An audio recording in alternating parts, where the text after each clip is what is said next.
되신 아버지 이름 거룩하사 주님 나라 임하시고 뜻을 이루어지다.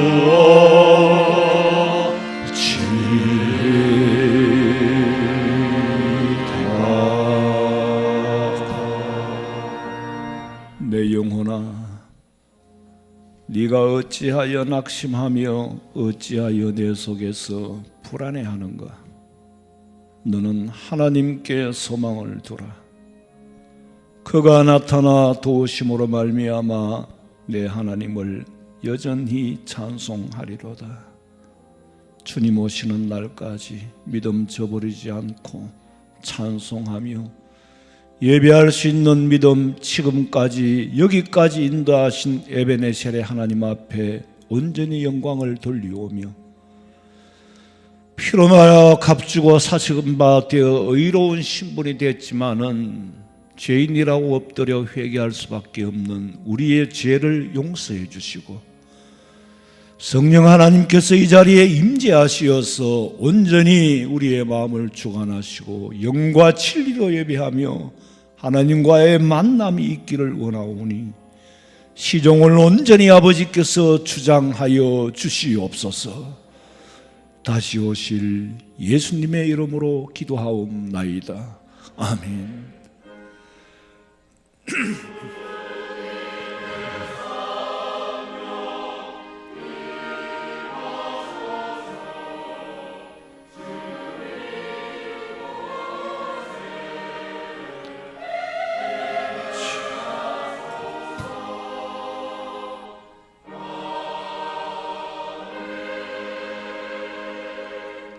전능하사 천지를 만드신 하나님 아버지를 내가 믿사오며 그 외아들 우리 주 예수 그리스도를 믿사오니 이는 성령으로 잉태하사 동정녀 마리아에게 나시고 본디오 빌라도에게 고난을 받으사 십자가에 못 박혀 죽으시고 장사한 지 사흘 만에 죽은 자 가운데서 다시 살아나시며 하늘에 오르사 전능하신 하나님 우편에 앉아 계시다가 저리로서 산자와 죽은 자를 심판하려 오시리라. 성령을 믿사오며 거룩한 공예와 성도가 서로 교통하는 것과 죄를 사하여 주시는 것과 몸이 다시 사는 것과 영원히 사는 것을 믿사옵나이다. 아멘.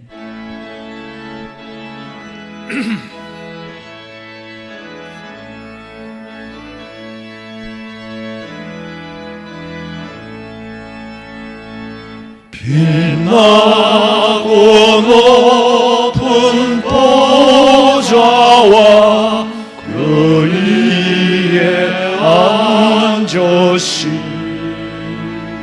주 예수 얼굴 영광이 해같이 빛나네. 해같이 빛나네. 나 이제 생명 있음은 주님의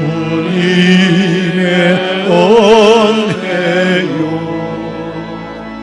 저 사망 권세 이기니 큰 기쁨 넘치네.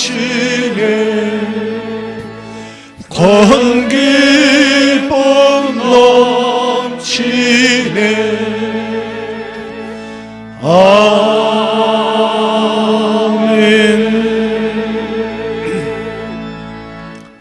어찌하여 이방 나라들이 분노하며 민족들이 헛된 일을 꾸미는가? 주께서 그들을 비웃으시리로다. 그때에 분을 바라며 진노하사 그들을 놀라게 하여 이르시기를 내가 나의 왕을 내 거룩한 산 시온에 세웠다 하시리로다. 내가 여호와의 명령을 전하노라.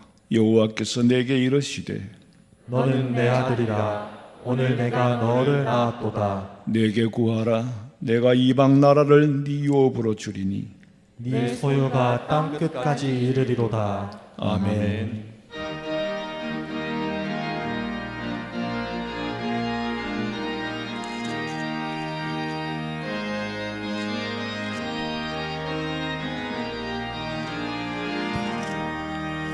주 믿는 사람 일어나 다 힘을 합하여 이 세상 모든 마귀를 다쳐서 멸하세.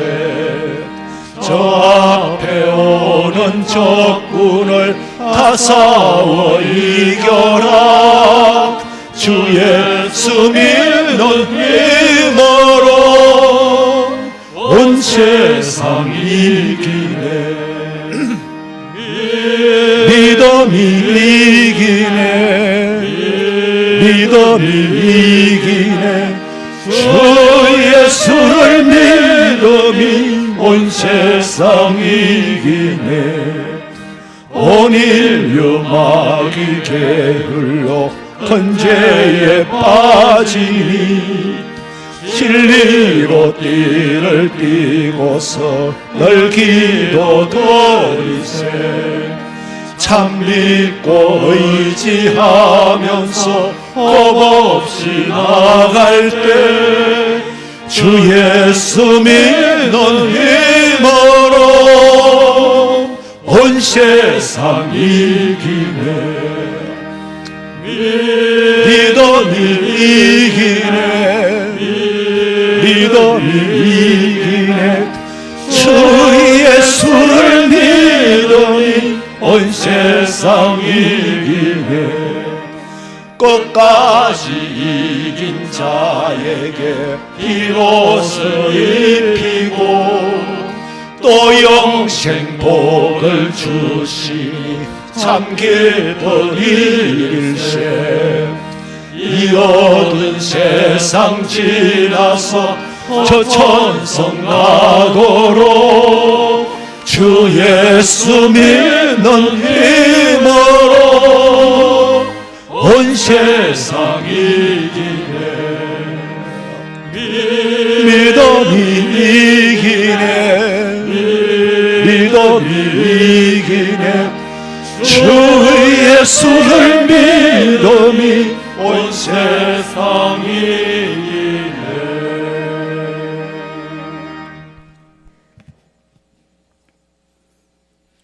지금도 살아계셔서 온 우주 만물을 주관하시는 하나님께 감사와 영광을 돌립니다.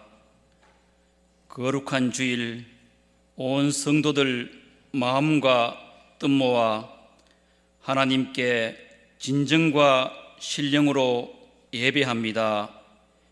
예배를 받아 주옵소서.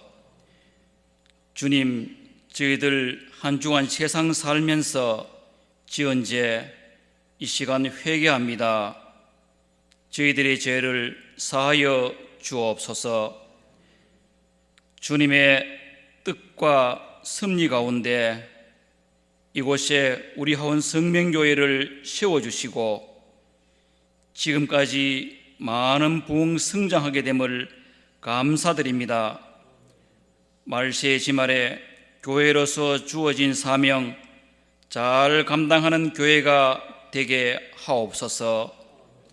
하나님 아버지, 개척일에 초대교회로 돌아가자는 목표 아래 금년에는 담대함으로 세상을 이기는 교회입니다. 여호수아처럼 담대한 믿음으로 좌로나 우로나 치우침 없이 오직 하나님만 보고 살아가게 하옵소서. 하나님, 이 나라와 이 민족을 축복하시어 혼란스러운 국제사회에서 하나님이 명령하신 말씀 따라 순종하며 살아갈 때에 세계 평화와 인류 번영에 앞장서 헌신하는 나라와 민족이 되게 하옵소서. 하나님 아버지, 1구역에서 79역까지 구역 식구들 어떤 형편과 환경 가운데서도 항상 기뻐하고 감사하며 하나님께 기도하는 삶을 살게 하옵소서. 하나님, 우리 목사님 항상 영육간에 강건하게 하시고 주의 귀한 말씀 연구하고 공부하여 이 시대에 귀하게 쓰임받는 목자 되게 하옵소서. 또 이 시간 하나님의 말씀 전할 때에 온 성도들 은혜 받는 귀한 시간 되게 하옵소서. 하나님, 이 시간도 해외 선교사로 군문에 출타한 주의 자녀들 항상 하나님 은혜 가운데 안전하게 지켜 주옵소서. 할렐루야 찬양대가 찬양합니다. 기뻐 받아 주옵소서. 예배의 모든 시종을 주님께 맡기옵고 이 땅에 반드시 다시 오실 예수님의 이름으로 기도하옵나이다. 아멘.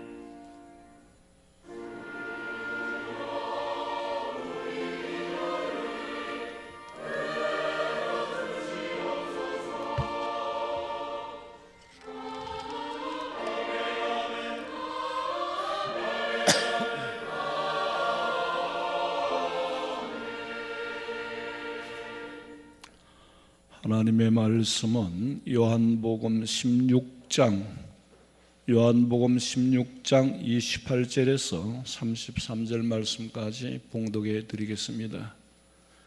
요한복음 16장 28절에서 33절입니다. 내가 아버지에게서 나와 세상에 왔고 다시 세상을 떠나 아버지께로 가노라 하시니 제자들이 말하되 지금은 밝히 말씀하시고 아무 비유로도 하지 아니하시니 우리가 지금에야 주께서 모든 것을 아시고 또 사람의 물음을 기다리시지 않는 줄 아나이다. 이로써 하나님께로부터 나오심을 우리가 믿사옵나이다. 예수께서 대답하시되 이제는 너희가 믿느냐? 보라, 너희가 다 각각 제 곳으로 흩어지고 나를 혼자 둘 때가 오나니 벌써 왔도다. 그러나 내가 혼자 있는 것이 아니라 아버지께서 나와 함께 계시느니라. 이것을 너희에게 이르는 것은 너희로 내 안에서 평안을 누리게 하려 함이라. 세상에서는 너희가 환난을 당하나 담대하라. 내가 세상을 이기었노라.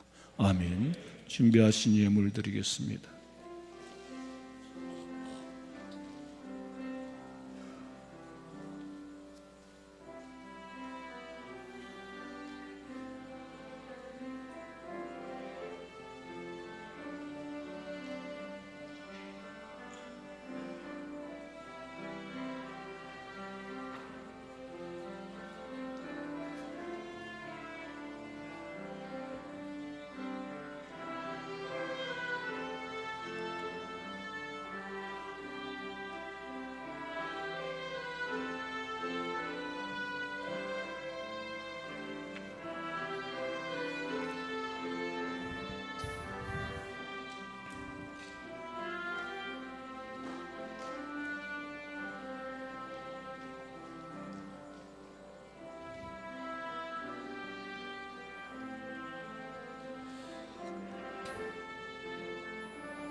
오늘 교회 등록하신 분을 제가 소개해 드리겠습니다.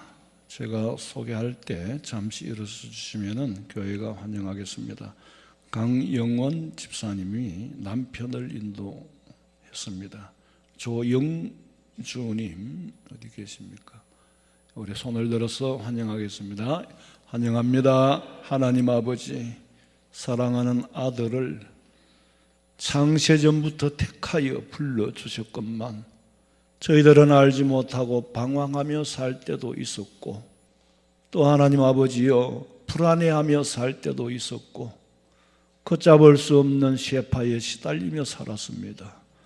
사랑하는 아들을 천국의 생명록에 이름이 기록된 것처럼 우리 교회의 교적부의 이름을 기록하고 우리 교회에 속한 성도로서 믿음으로 교제를 나누고 이 제단에 엎드려 기도할 때에 응답받고 찬양할 때에 하늘의 보좌를 움직일 수 있도록 믿음 주시옵소서.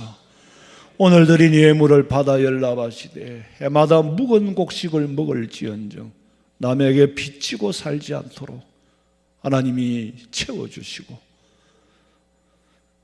네 산사하면 모든 곳에 복된 장마비를 허락하심하고 약속하신 하나님, 농경사회에서 피를 허락하셨듯이 산업화 이 시대에 필요한 것으로 우리 성도들에게 구석구석이 채워 비천한 삶을 살지 않도록 도와주시옵소서.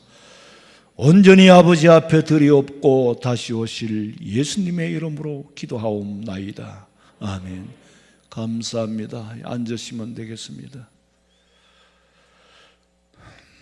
광고 시간입니다. 주보 11면을 참고하시기 바랍니다. 오늘 오후 예배는 김은혁 선교사님, 말레이시아 페낭이라는 섬이며 또 도시죠. 에바다 교회는 농아 교회입니다. 그리고 또 선교사님도 역시 그 장애를 가지고 있는 그런 분인데 오셔서 말씀 전하겠습니다. 기부금 납입 증명서 필요하신 분 발급 받으시고 호외 광고를 드립니다. 다음 주일은 명절이 관계로 전날 또 준비해야 되는 일도 있고 또 주일날이 명절이고 그래서 식당에서 중식을 제공하지 않고 여러분들이 자율적으로 가족들하고 지내라고 시간을 서비스로 드리는 거니까 그렇게 하시고 참고하시기 바랍니다. 성가대 찬양 드리겠습니다.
아멘.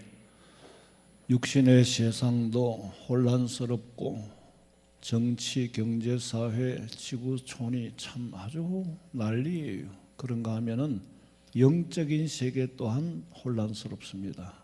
정말 영육간의 마지막 때가 다가온 이 시대에 사는데 영적인 세계에서는 이단과 사이비가 판을 치지요. 가톨릭은 사이비는 아니에요. 뭐냐? 이단이에요. 끝이 다른 거죠.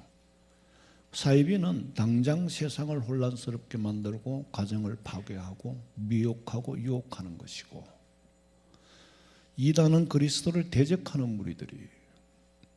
그 정도의 차이를 알고, 지금은 사이비가 판을 치잖아요.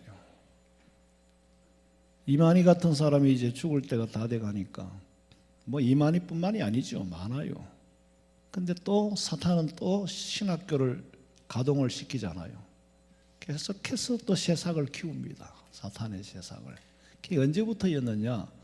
예수님이 이 땅에 오시기 전부터, 예수님이 이 땅에 오신다는, 메시아가 오신다는 구약시대의 사람들은 성경 말씀 속에 있는 메시아가 반드시 오실 거라고 믿고 사는 틈에 가짜 메시아가 많이 나타났거든요. 그러니까 진짜가 와도 눈이 어두운 사람은 진짜를 진짜로 알아보지 못해 빛이 어두운 가운데 왔으나 어두운 빛을 깨닫지 못하더라. 그런데 예수님이 오셨어요.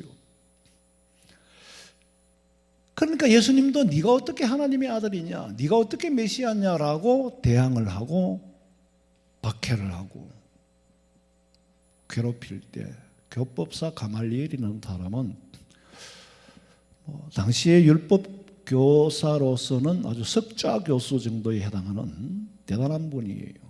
율법을 연구하는 교법사 가말리엘이 하는 말이, 니들 좀 조용히 할 수 없냐? 저 예수라는 자가 메시아가 맞다면은 저가 죽고 난 후에도 저를 따를 자가 있을 것이고, 저가 가짜라면은 놔두면 저절로 흩어질 거다. 왜냐하면은 이미 이전에 유다라는 사람이나 드다라는 사람도 많은 사람들이 따라왔지만은 그들이 죽고 나니까 저절로 없어지더라. 그런데 만약에 이 메시아 예수가 진짜라면 니들 어떡할래? 진짜라면 어떡할 거냐? 굉장히 혼란스럽잖아요. 진짜인지 가짜인지 하도 속아봤어. 그러나 영안을 뜬 사람들은 동방박사들이 알았고 목자들이 알았습니다. 제가 왜 이 말씀을 드리냐면 지금도 사이비들이 득세하고 있어요. 득실거리고 있어요. 여러분, 신사도라 이렇게 말하는데 엄밀히 말하면 신사도예요. 그래, 신사도나 신사도가 뭐냐? 이미 하나님의 계시는 끝이 났습니다. 요한계시록으로. 기록상으로는 유다스가 더 뒤에 기록되지만은 계시가 끝나고 이미 계시된 예언의 말씀이 성취되어져 가고 마지막 예수님이 이 땅에 재림하실 일만 남았습니다. 그런데 신사도는 뭐냐? 날마다 자기가 새로운 계시를 받는다는 거예요. 아직 계시가 끝이 안 났다는 거예요. 자기의 매일 일상도 계시를 받고 산다는 거예요. 계시를 받고. 이미 사탄에게 마취제를 맞은 분들이 계시네. 내가 좀 이따 설명할게요. 그게 신사도라. 지금도 계시를 아직까지 끝이 안 났다는 거예요. 자기들은 새로운 계시를 받는 사도라는 거죠. 그게 신사도주의예요. 이게 모양은 다양하게 나타나나 본질은 하나입니다. 사이비들의 특징들이에요. 마태복음 12장 28절. 내가 하나님의 성령을 힘입어 귀신을 쫓아내는 것이면 하나님의 나라가 이미 너희에게 임하였느니라. 이 말씀은 예수님께서 우리에게 귀신을 다스림을 받지 않도록 내가 쫓아내주고, 그러면은 네 안에 하나님의 나라가 임한다는 말씀이지, 귀신을 쫓아내는 사람이 주체가 아니고 주어가 아니에요. 내가 너 안에 귀신을 쫓아내주면은 너는 내 백성이다. 이미 하나님의 나라가 네 속에, 네 마음을 차지하고 있다. 사탄이 차지하던 마음을 사탄을 쫓아내주면은 예수님이 차지하고 있고, 예수님이 내 마음을 차지하면 나는 하나님의 백성이 된 거예요. 귀신 쫓아내는 건 제자들도 했습니다. 누가복음 10장 17절에 보니까 70명의 제자들을 파송을 시켰어. 짝을 지어 파송을 시켰는데 돌아올 때 뭐라 그러냐면 주님, 우리가 주의 이름으로 귀신들도 쫓아냈습니다. 주의 이름을 갖다 들이대니까 귀신들도 항복합니다. 너무너무 기뻤어. 흥분을 감추지를 못하는 거예요. 그때 예수님 하시는 말씀이 사탄이 하늘로부터 번개같이 떨어지는 걸 내가 봤다. 내가 다 알아. 그거 다 내가 한 거야. 니들한테 귀신 쫓아낼 권세를 주었잖아. 한 거야. 그리고 이어서 하시는 말씀이 귀신들이 너희에게 항복하는 것으로 기뻐하지 말고. 이거는 당연한 일이잖아. 나사렛 예수의 이름으로 귀신 쫓아낸 것은 당연한 일이잖아. 이것으로 기뻐하지 말고 참 기뻐해야 될 것은 네 이름이 하늘나라에 생명록에 기록된 것으로 기뻐하라. 그리고 알아야 될 것은 귀신을 쫓아내는 표적이 있다고 해서 다 하나님의 성령의 역사로만 생각하면 오해예요. 귀신도 귀신을 쫓아냅니다. 전바치가 귀신 들린 사람 귀신을 쫓아내잖아요. 소가 뿔이 있는 것은 틀림이 없지만 뿔이 있다고 다 소는 아니라는 말씀을 100번도 더 들었을 거예요. 그만큼 우리가 착각을 하고 있습니다. 그러니 사탄이 역사를 하고 사탄의 미혹을 받으니 패가 망신을 하는 거예요. 어떤 유튜브에 보니까 청년, 한국 청년인데 영어도 잘해요. 브라질이나 남미 쪽으로 막 지금 전 세계를 떠들고 다니는데 내가 가만히 메시지를 들어보니까 내용이 없어. 그런데 어떤 여인을 막 브라질에서 귀신이 들렸는데 슉 하니까 슉 근데 그 귀신 들린 이유가 내가 입에 담을 수가 없어요. 입에 담을 수 없는 이유를 들이대면서 그래서 네가 귀신이 들렸다고 하는데 별짓을 다 해. 제가 이 말할 가치도 없지만은 왜 귀한 시간에 이거를 논하느냐 하면은 여러분이 미혹하는 영역에 빠지지 않도록 예방 차원에서 말씀을 드리는 겁니다. 여러분의 말씀의 푯대가 기둥이 몇 개만 든든히 써 있으면 절대로 흔들리지 않아요. 지진이 일어나도 흔들리지 않습니다. 왜 사이비를 쫓게 되느냐? 내 기준이 없으니까 뭐가 참인지 거짓인지 분별이 안 되는 거예요. 영안이 어두우면 아무것도 분별을 못하는데 말씀으로라도 기준을 가지고 있어야 되지 않느냐. 성경, 우리가 예수님의 정체를 분명히 알면 돼요. 예수님의 정체를 가장 간단하게 설명하고 가장 확실한 말씀이 오늘 16장 28절 내가 아버지, 성부 아버지에게서 나와 세상에 왔고 다시 내가 세상을 떠나가지고 성천하면은 어디로 가느냐? 아버지께로 가느니라. 신학에서는 삼위일체 신학에서 성자는 성부에게로부터 왔고 그런 말씀이에요. 그리고 아버지께로 간다는 거예요. 예수님께서 이렇게 직설적으로 말씀을 하시니까 제자들이 믿는다고 할 때에 이제야 믿느냐? 응? 이제야 믿느냐? 그걸 믿음이라고 할 수 있겠느냐? 책망이 섞인 어떤 쓰리적인 그런 의미를 포함하고 있는 거예요. 이제야 믿느냐?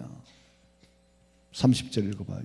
우리가 지금에야 주께서 모든 것을 아시고 또 사람의 물음을 기다리시지 않는 줄 아나이다. 이로써 하나님께로부터 나오심을 우리가 믿사옵나이다.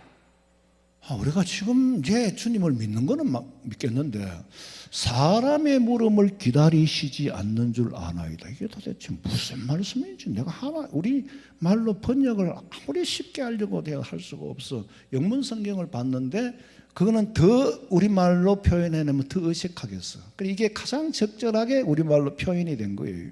사람의 물음을 기다리지 않는다. 무슨 말씀입니까? 하나님, 이게 무슨 말씀입니까? 사람의 물음을 기다리지 않는 줄 아나이다. 제자들은 알고 있어. 자, 무슨 말씀이냐면은 예수님께서는 인간들에게 물음을 주는 분이 아니에요. 물음을 받으시는 분도 아니에요. 더 쉽게 표현을 하자면은 아들이 엄마 정말 내 낳은 거 맞아? 정말 내 엄마 아들 맞아? 아버지 아들 맞아요? 엄마가 그런 궁금증을 질문을 줬어 안 줬어? 질문을 준 적이 없어.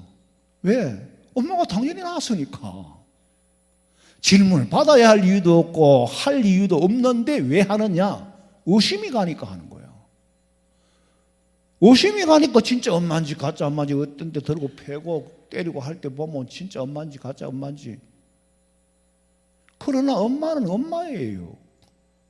하나님께서는, 예수님께서는 사람의 물음을 기다리고 사람에게 물음을 준 적이 없고 물음을 만들지도 않았습니다. 온전하신 하나님인데. 그런데 답을 앞에 두고 답인 줄 모르니까 5만 가지 물음이 생기는 거예요. 바울도 역시 유대인들과 똑같은 사고를 가졌어요. 이 땅에 오실 메시아는 우리가 지금 로마의 압제하에 있는데 정치적으로 로마를 쫓아내고 해방시켜주러 올 메시아, 그 유대인의 왕으로 믿었던 건 다른 사람과 별반 다를 게 없어요. 그런데 예수님이 오시니까 그때 예수님이 살아 계실 때는 못 만났어요. 오히려 예수 믿는 사람 잡아 죽이러 가다가 다메섹 도상에서 성령의 조명으로 예수님 만나고 예수님의 정체를 바로 알고는 이거 내가 잘못해 생각했구나. 이 땅에 오시는 메시아는 정치적으로 해방시켜주고 정치적인 문제를 해결하러 오는 분이 아니구나. 예수님 만나고 나서 알은 거예요. 그리고 나는 예수님을 보는 메시아 예수님을 보는 관점이 육신으로 보지 않겠다. 고린도서 5장 16절. 그러므로 우리가 이제부터는 어떤 사람도 육신을 따라 알지 아니하노라. 비록 우리가 그리스도도 육신을 따라 알았으나 이제부터는 그같이 알지 아니하노라. 아니 예수님마저 육신의 사고를 가지고 육신 안에 생각 안에 가두어 놓고 수많은 질문을 퍼부으며 수많은 궁금증을 가지고 살았는데 그게 얼마나 어리석은 생각이었는지 이제부터는 그같이 알지 아니하노라. 예수님을 육으로 보지 않겠다. 예수님은 하나님의 아들이요 하나님이신 메시아다. 31절. 예수께서 대답하시되 이제는 너희가 믿느냐? 보라, 너희가 다 각각 제 곳으로 흩어지고 나를 혼자 둘 때가 오나니 벌써 왔도다. 그러나 내가 혼자 있는 것이 아니라 아버지께서 나와 함께 계시느니라. 자, 이제는 니들이 믿어? 근데 말이야, 잠시 오면 니들이 다 떠날걸? 그리고 나만 홀로 남을걸? 니들은 나를 떠나고 나만 홀로 남겨두지만 나는 혼자 아니야. 나는 아버지와 함께 계실 거야. 아니 믿는다는 제자들한테 무슨 이런 말씀을 하십니까? 떠나다니요. 여러분 예수 믿는 것과 핍박받고 도망가는 것하고는 별개의 문제예요. 지금 여기서 만약에 경찰이 와가지고 예수 믿으면 다 사직인다. 안 믿을 사람 손들어. 그거 어떡하셔야 돼요? 믿음을 가졌다고 하지만은 박해와 핍박에 도망가는 것하고는 별개의 문제라니까.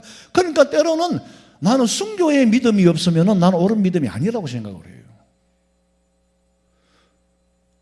순교는 하나님 주시는 은혜고 은사고 또 각오가 되어 있어요. 왜냐하면은 천당 가잖아요.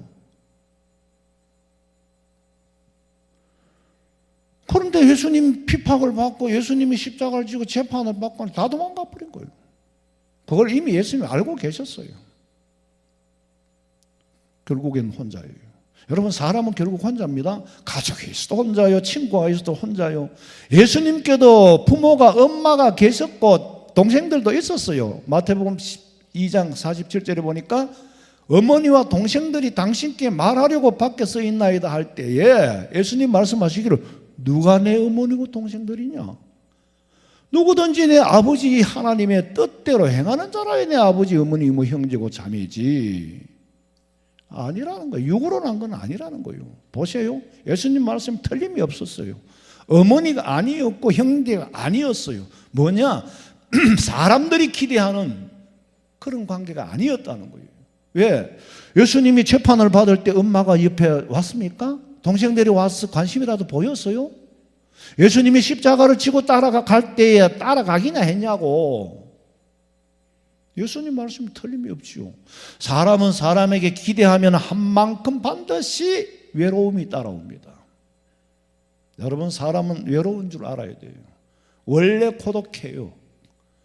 하나님 모시지 않으면은 가족들이 있어도 고독하고 가족들이 있어도 외로워요. 내 심정을 다 몰라주니까. 내가 아플 때에 섭섭한 생각이 들 수도 있어. 내 심정을 모를 때에 결국 내 혼자구나라는 생각. 자식이요? 그거 다 소용없어요. 나도 아버지의 자식이었고 나도 자식을 가지고 있지만은 실제로 부모들의 말씀에 별로 관심을 안 가집니다. 부모가 생각하는 만큼하고는 달라요. 막 우리야 더더구나 더하고 결국 혼자라는 거예요. 누가 대신 아파주고 누가 대신 죽어주고 누가 대신 괴로워해 줍니까? 예수님께서 혼자가 아니라 니들 다 떠날 거야. 어? 걱정하지 마. 나 혼자라도 혼자가 아니야. 하나님이 함께 하신다는 이 말씀을 예수님을 바라보는 사람들이 연민을 달래기 위해서 하신 말씀이 아닙니다. 33절 읽어봐요. 이것을 너희에게 이르는 것은 너희로 내 안에서 평안을 누리게 하려 함이라. 세상에서는 너희가 환난을 당하나 담대하라. 내가 세상을 이기었노라. 예수님을 향하여서 연민의 정을 느낀 사람들은 많아요. 십자가를 지고 골고다를 향할 때에 예루살렘의 여인들이 따랐고 나를 위하여 울지 말고 너희를 위하여 울어라. 그래 걱정하지 마. 그 무리들을 달래기 위해서 하신 말씀이 아니라 그랬어요. 그럼 뭐 때문에 이런 말씀을 하시냐? 너희에게 주 안에서 평안을 누리게 하려 함이라.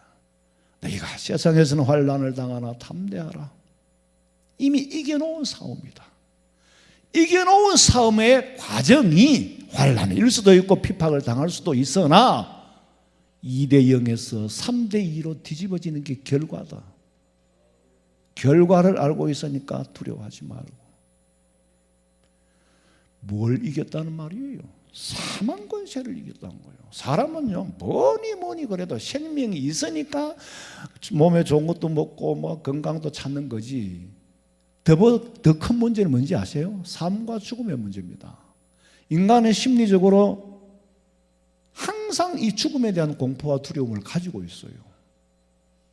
누구든지 내면 세계는 다 죽음에 대한 공포를 가지고 있다니까. 천국에 확신이 없어요. 당연히 죽음이 두렵죠. 근데 예수님께서는 니들이 걱정하고 지금 뭐 장사가 된다 안 된다 뭐 회사가 어떠고 저떠 이거 문제는 그래 걱정이 되는 거 맞아. 내가 모르는 거 아니야. 근데 이거는 내가 다 알아서 할 거야. 알아서 한다니까. 굶어 죽는 사람 없도록 할 거야. 정말로 중요한 것은 삶과 죽음, 영생과 영원한 지옥 불못에 던져지는 거. 이 둘 중에 하나다.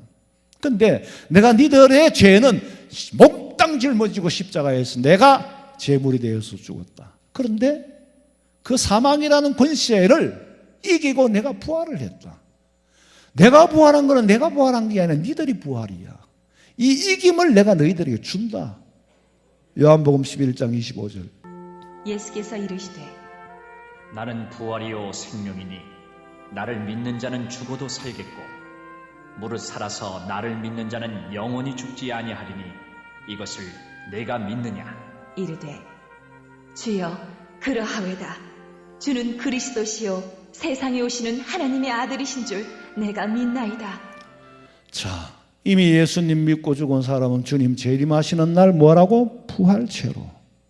죽음을 맛보지 않은 상태에서 지금이 있어 주님이 오시면 우리는 이 몸이 아니라 변화체로 공중에 들리움을 받게 된다.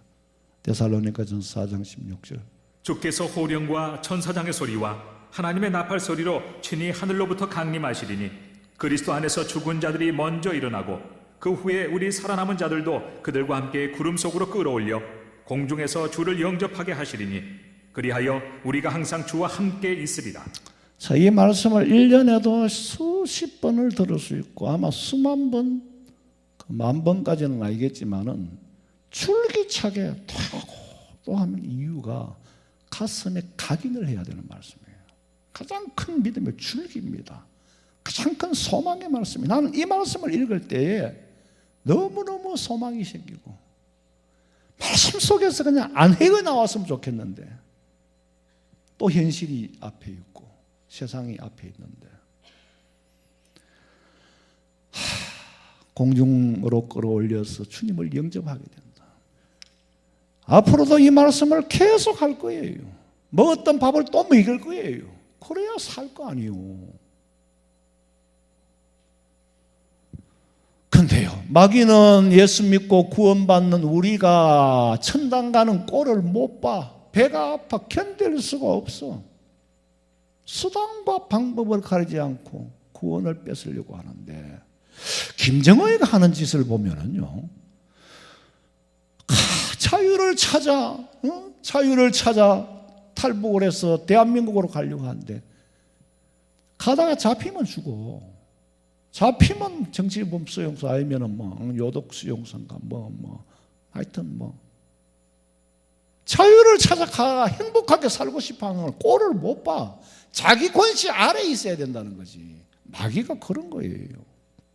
사탄이 얼마나 영악한지, 지구의 인구가 80억이라고 하는데 80억의 개개인의 신상 파악을 다 하고 성향을 다 파악하고 정보를 종합으로 가지고 있어요. 예수님께서는 베드로에게 마귀의 동향을 가르쳐 줬습니다. 베드로전서 5장에 보니까 근신하라, 정신 차리라는 거죠. 깨어라. 그냥 잠자는 상태로 그냥 있어서는 안 된다. 왜냐하면 너희 대적 마귀가 우는 사자같이 두루 다니며 삼킬 자를 찾는다. 마귀는 영물이기 때문에 나보다도 나를 더 잘 알고 있어요. 내가 빈틈을 보이기만 하면은 가차없이 낚아챕니다. 근데 예수님께서는 마귀의 속성을 가르쳐 줬는데 잘 알아야 돼요. 마귀는 우리를 시험을 못합니다. 마귀가 시험한 줄 아세요? 사람 시험을 못해요. 언제 시험할 수 있냐? 틈을 주면은 시험을 합니다. 틈을 주면은. 그 틈 타지 못하도록 전국으로 간정을 하러 다니시는 분이 이름 되면 다 알아요. 근데 내가 그분의 이름을 여서 될 수는 없고, 못 될 것도 없지만은 전국으로 은퇴하고 그분이 교도관이었는데 어쩌다 보니까 유튜브에 많이 간증을 하는데 그분 장로님 그런 말씀을 하셔요. 예수님은 구름을 타고 오시고 마귀는 틈을 타고 옵니다. 울산 지역의 장로들만 모아놓은 장로님의 세미나에서 그러면서 자기가 간증을 하는 거예요. 청송에 있을 때 그 전도사님이 자기를 신학을 하고 장로를 세우고 참 그런 관계인데 평생을 같이 형제와 같이 가깝게 지냈는데 어줍잖은 일로 혼자 시험에 든 거예요. 혼자 시험에 들어놓으니까 절대로 은혜가 안 되더라는 거예요. 말씀이 은혜가 될 리가 없지요. 이미 시험에 들었는데.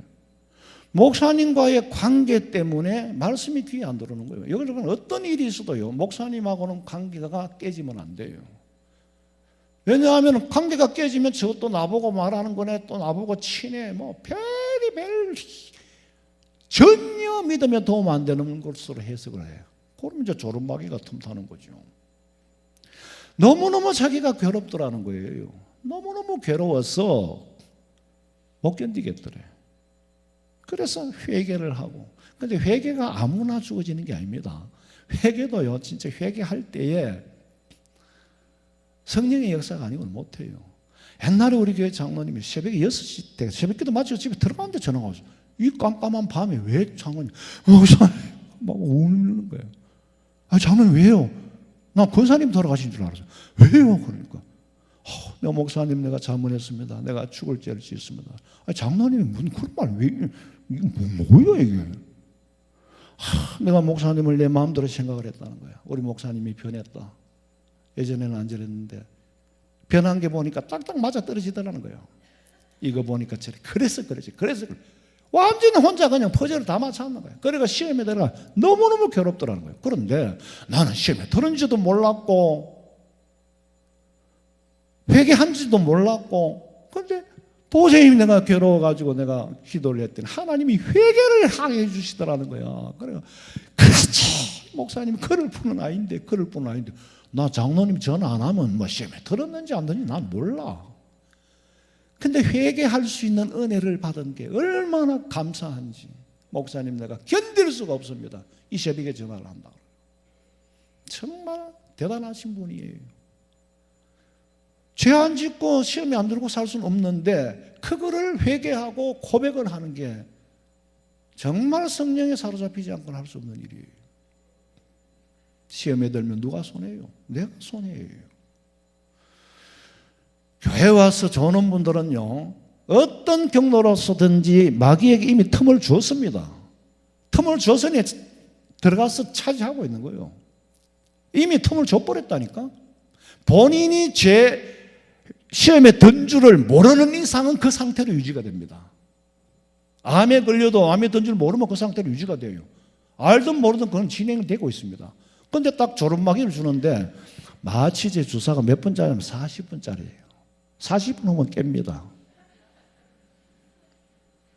지금도 주사 맞고 마취대가 있는 분, 내가 마취를 많이 해봤는데 마취대 보면 그 상태 속에서는 어떤 일이 일어나지 몰라요. 희한하게요. 예배는 열심히 참석합니다. 안 빠져요. 그런데 예배 시간만 되면 졸아요. 설교만 하면 졸고 설교가 끝나면 깨요. 마취제 효과가 40분이거든. 여러분 심각하게 들으세요. 우리 교회 지금 이 자리에 있다니까요. 옆에서 꼬집어도 안 되고 사탕을 줘도 안 돼요. 내가 이 자리에서 아만 책망을 해도 안 돼요. 어쩌면 나도 포기할 수도 있어요. 어쩌면 나도 포기할 수 있어요. 사랑이 있어야 그것도 책망하고 그러는 거지. 사랑이 없으면은요, 좀 원래 시험에 드는 사람 포기해버리면 나도 신경 안 써. 정말 심각하게 받아들이세요. 나는 옛날에 어른들이, 목사님, 전사님들이 조름마기 하는데 좋으니까 기분 나빠서 이름 갖다 붙인 이름인 줄 알았는데 그게 아니에요. 여러분, 육신의 양식을 못 먹고 곡기를 끊으면 죽습니다. 영혼의 양식을 못 먹으면요, 곡기를 끊으면 결국에는 육은 살아있으나 영은 죽어요. 서서히 시들어 죽습니다. 자기가 시험에 들은지 안 들은지 자기는 몰라요. 계시록 3장 1절 읽어봐요. 4대 교회의 사자에게 편지하라. 하나님의 7 영과 7 별을 가지신 이가 이르시되 내가 내 행위를 아노니 내가 살았다 하는 이름은 가졌으나 죽은 자로다.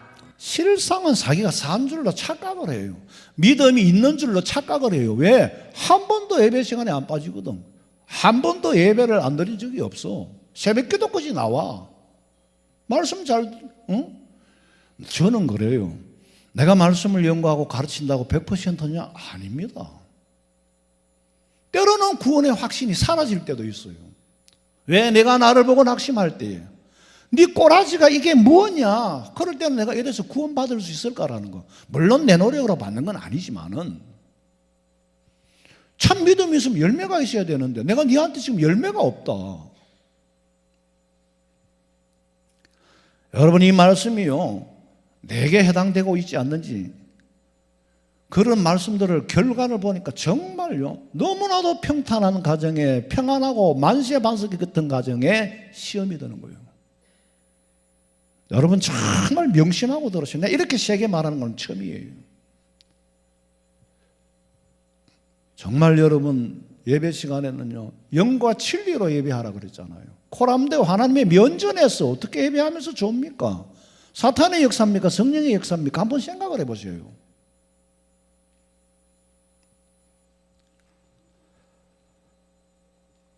오늘 우리에게 주시는 말씀은, 아유 목사님, 뭐 죽어서는 해당될 말씀이지 당장에 세상에 살아가는 데는 뭐 아무 상관없잖아요. 아니에요. 세상에서 들을 수 없는 비밀한 정보를 듣고 있는 것이지 현재 내 삶하고 상관이 없는 게 아닙니다. 스트레스를 받으면 뇌에 교감신경, 부교감신경이 뭐가 영향을 받으면 장기에까지 영향을 받는데요. 왜? 신체는 한 유기체니까.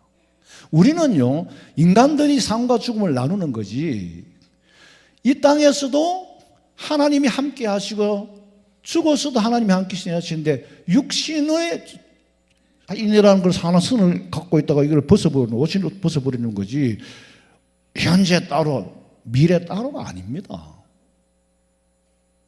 그런데 예수님이 오시기 전에 채찍을 때려서라도 구원의 계획을 이루고야 말겠다는 게 하나님의 뜻인데, 육신의 법을 쫓아 살지 말고 천국의 시민으로 살아라.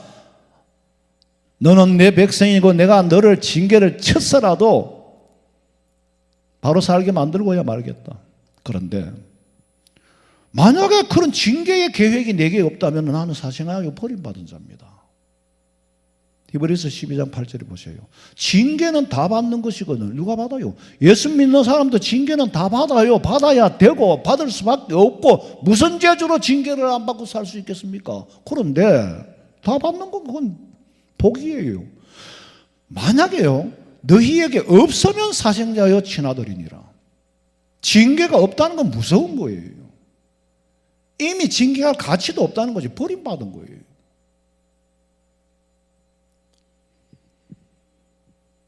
우리 예수 믿는 사람은 잘못 살면은 징계의 채찍으로 반드시 바로 세우고야만 합니다. 그러니 사탄에게 틈을 주지 마세요. 영리적으로 사탄이 우리를 유혹하는 게 아니라 우리가 틈을 보이면은 사탄이 도와줍니다. 잽싸게 낚아채가 죄를 짓게 만들어요. 돈이나 욕심을 가지는 순간에 돈을 덥석 물게 되도록 도와주는 거예요. 에베소서 4장 보니까 분을 내어도 죄를 짓지 말며 해가 지도록 품지 말고, 심리학적으로 정신체계에 굉장히 중요한 말씀이에요. 이만 해도 논문을 쓸 수 있을 거예요. 분을 내어도 죄는 짓지 마라. 분이 나지요. 난다는 말이에요. 그러나 죄에 이르기까지 되면 안 돼요. 그리고 해가 지도록 분을 품지 마라. 여러분, 분을 가슴에 품고 사는 것은 독약이잖아요. 그리고 마귀에게 뭐를 주지 마라? 틈을 주지 마라. 마귀는 틈을 노리는 거예요. 제가 옛날에 서문시장에 자파상에서 아르바이트를 한 적이 있는데, 삼성상회라고 뭐 지금은 없겠죠. 50년 전이니까. 근데 그 삼성상회라는 데는 뭐 안 되냐면, 시골에서 물건을 띠러, 시골 구멍가게의 사장들이 전부 물건 띠러 와요.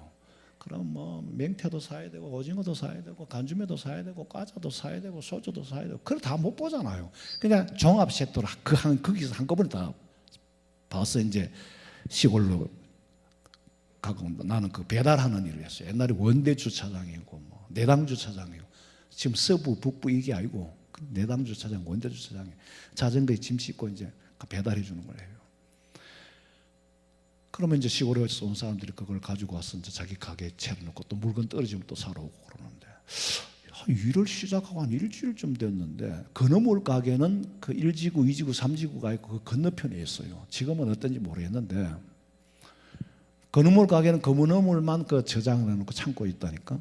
그러니까 시골에서 물건 띄러 온 사람 팔리든 안 팔리든 구색은 갖춰야 되니까 명태도 가지고 가고 오징어도 가지고 가는데, 실제로는 제가 어릴 때 고향에서 보니까 오징어 그거 갖다 달아놓으면 6개월 만에 팔릴까 말까요. 근데 건너편에 가서 이제 물건 띄러 온 사람 때문에 이제 오징어를 가져오라 그래요. 그래서 창고 문을 열고 들어갔더니 바닥에 돈이 떨어져 있고 박스 위에도 돈이 있더라고. 그래서 이제 주스 가지고 사장한테 갖다 줬어요. 사장님은 이 돈이 떨어져 있습니다. 그랬더니 사장이 하는 말이, 내가 이때까지 봐도 네 같은 놈 처음 봤다. 돈 갖다 주는 건 처음 봤다는 거예요. 나 그 소리 듣고, 자기는 칭찬이지만 굉장히 기분 나빴어요. 이미 여기에 아르바이트를 하러 오는 사람에게 전부 시험을 했더라는 얘기잖아요. 답이 뻔하잖아. 자기는 무심코 하는 말이지만 나는 딱 읽혀져요, 수가. 이전에도 이런 짓을 했구나. 내가 거기서 시험을 당했다는 것 자체가, 나를 시험해보는 거, 시험을 당했다는 자체가 굉장히 자존심 상했어요. 그러고 한 달 정도 일하다가 말았어요. 우리가 사는 세상의 구조는 매일매일 죄의 함정에 노출이 되어 있고 죄악에 빠질 수밖에 없는 구조로 돌아가는 게 세상이라는 걸 알아야 돼요. 잠시도 틈을 주면은 대반에 마귀가 낚아챈다니까. 성령의 음성을 듣지 못하면 화인 맞은 거예요. 성령의 음성을 듣고 살면 더딜지라도 주님이 인도하시는 길이 있어요. 말세가 가까울수록 세상은 날로 악해지고 믿음으로 살아가기는 점점 더 힘든 구조로 돌아가고 있습니다. 우리가 오해하고 있는 문제는, 다시 말씀드립니다. 사탄은 미혹을 하고 유혹은 하지만 우리를 시험에 빠지게 할 힘은 없습니다. 우리가 기도하잖아요. 시험에 들지 않게 해달라고. 시험은 있긴 있는데 내가 들면 안 돼. 내가 안 들면 안 될 수도 있어. 예수님께서 40일을 금식하고 내려오셨는데 사탄이 유혹을 했잖아요. 돌을 떡을 되게 해서 먹어라. 예수님이 틈을 주지 않습니다. 사람이 입으로 나오는 떡으로만 살 것이 아니라 하나님의 입으로 나오는 말씀으로 산다. 여지없이 잘라버리는 거예요. 틈을 안 줬어요. 그래, 뭐 볼까? 40일이나 급식을 하고 잡숴야지요. 얼마나 사탄이 예수님을 성경에 있는 글자 그대로가 아니고 얼마나 광명한 천사로 가장하여서 넘어갈 수밖에 없는. 아이고, 예수님이 잡숴야지요. 이게 안 됩니다. 그랬겠지. 그냥 돌을 떡떡하게 묶어라. 예수님, 사탄아 물러가라. 이렇게 했어요? 아니에요.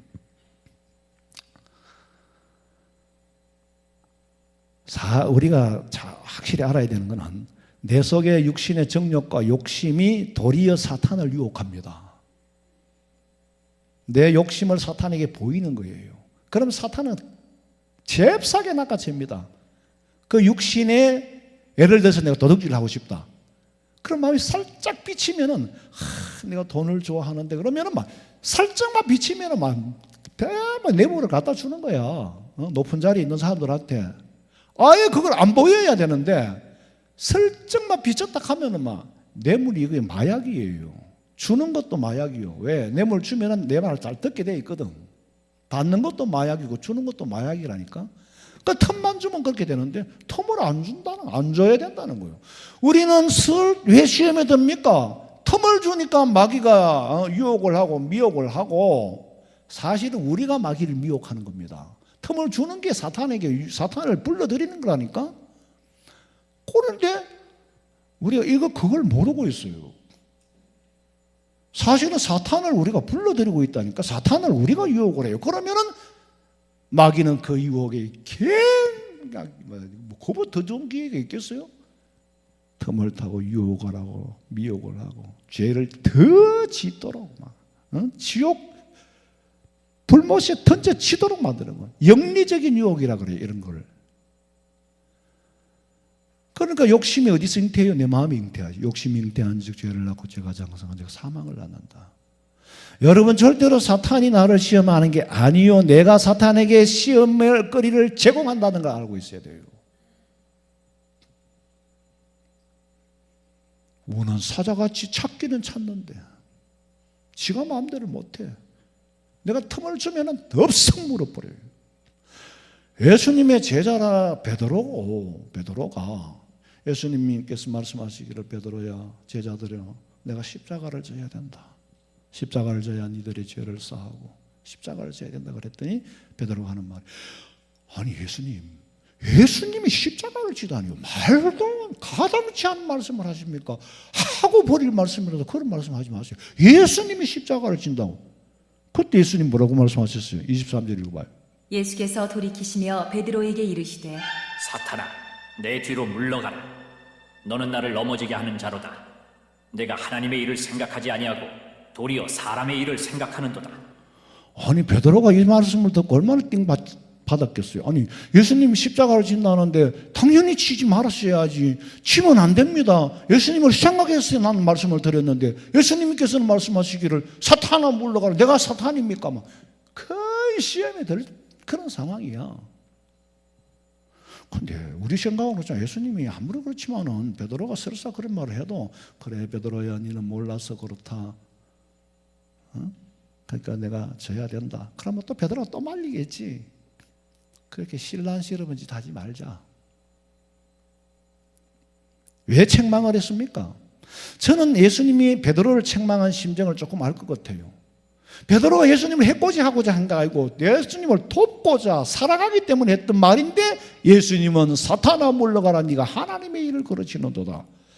제가 목회자로서 자격이 부족한 것은 10,000번 인정합니다.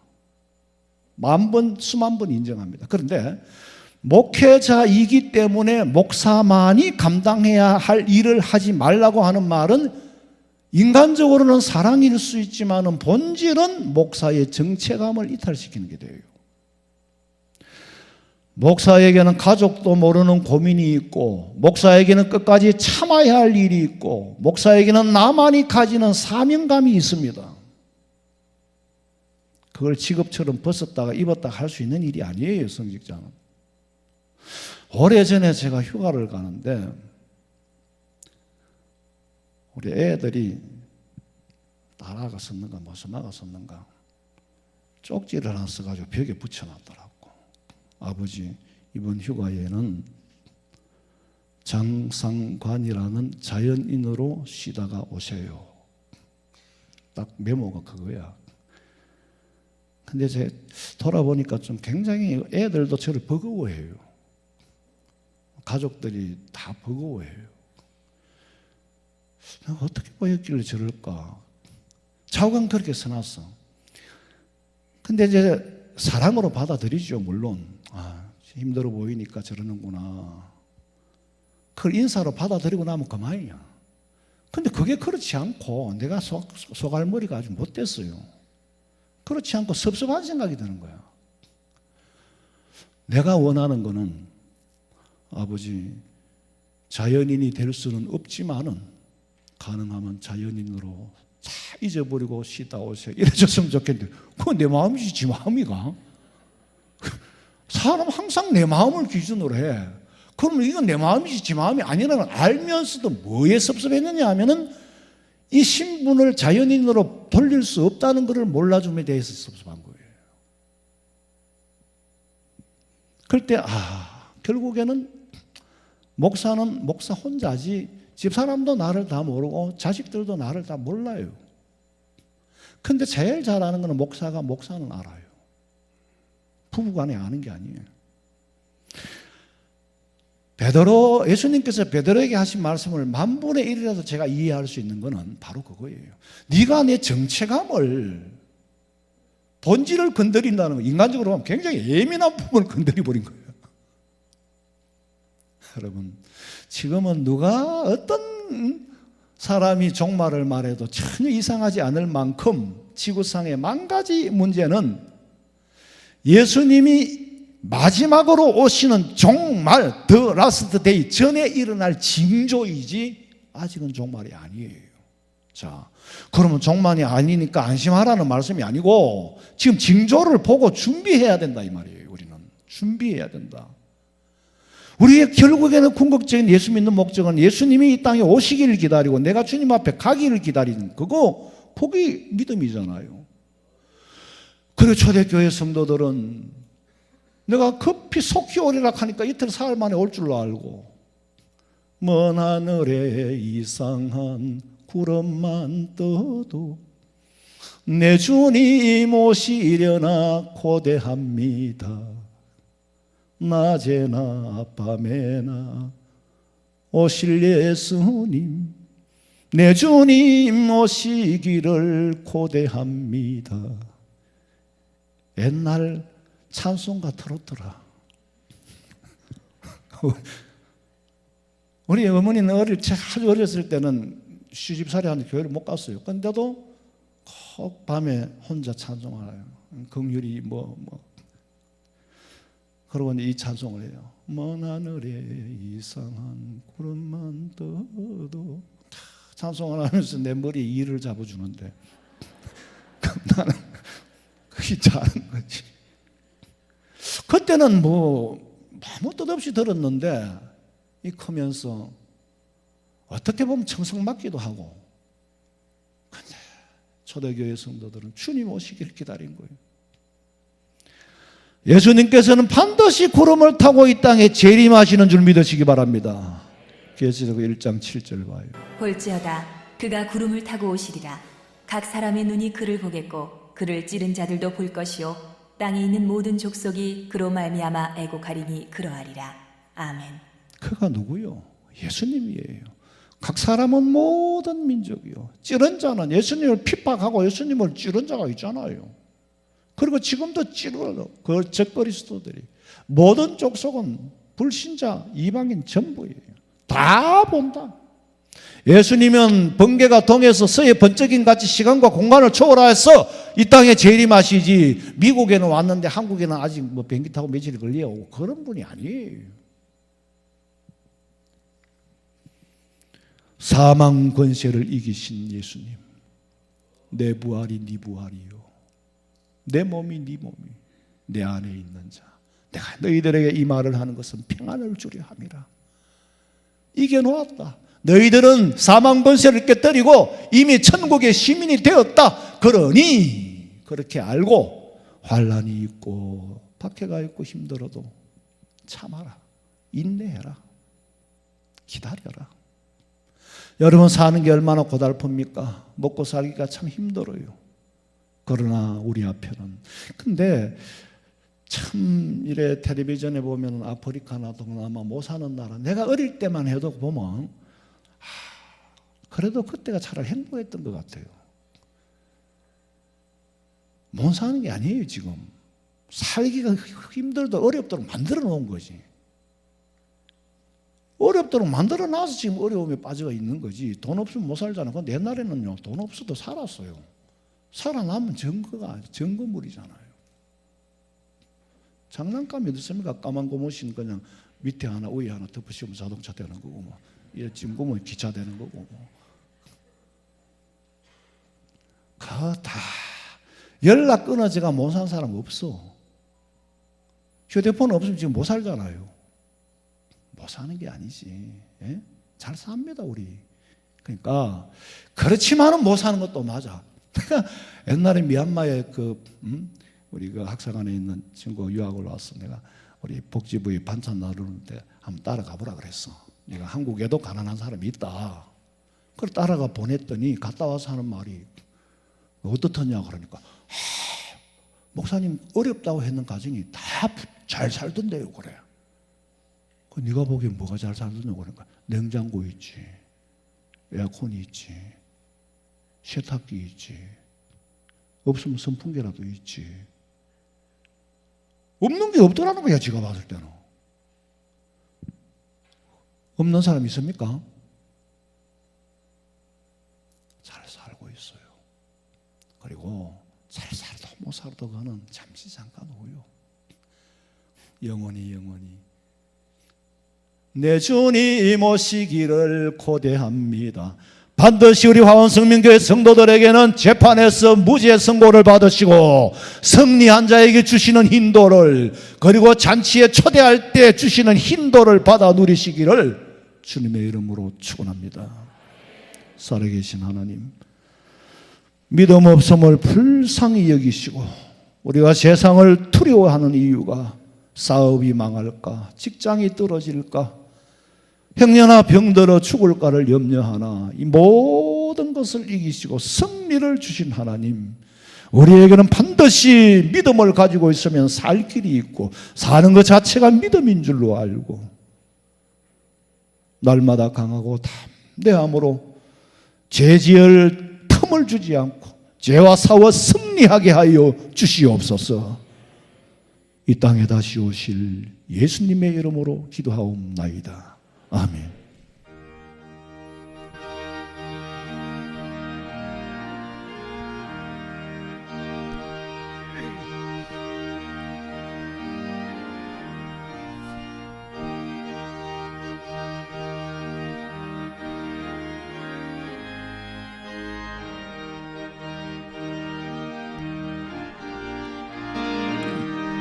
건물이 설레는 어두운 바다 저 동대의 불빛도 희미한데 이 폭랑의 배저 항해하는 이 작은 배 사공은 주님이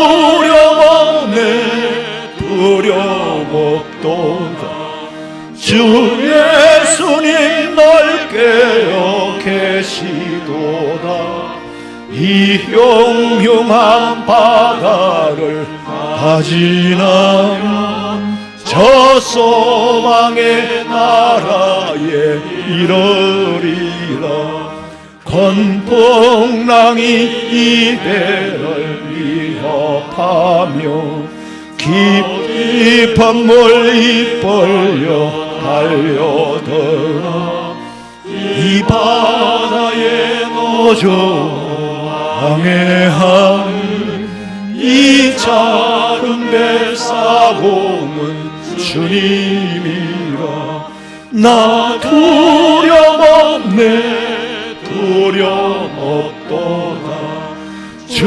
예수님 널 깨어 계시도다 이 영롱한 바다를 다 지나며 저 소망의 나라에 이르리라 큰 소리로 물결을 명하시며 이 바다는 고요히 잠자리라 저 동역히 환하게 밝아올 때 저주 함께 이 바다 건너가리 나 두려움 없네 두려움 없도다 주 예수님 널 깨어 계시도다 이 영롱한 바다를 다 지나며 저 소망의 나라에 이르리라 지금은 우리 주 예수 그리스도의 은혜와 하나님 우리 아버지의 그 놀라우신 사랑과 성령의 위로하심과 교통하심이 세상과 싸워 이기며 죄악에 빠지지 않기를 소망하는 우리 성도들의 머리 위에 가정과 직장과 사업장과 자녀들의 앞길과 마음에 소원하는 그 모든 일들 위에 지금으로부터 영원토록 함께 있을지어다. 아멘. 아버지 믿습니다. 아버지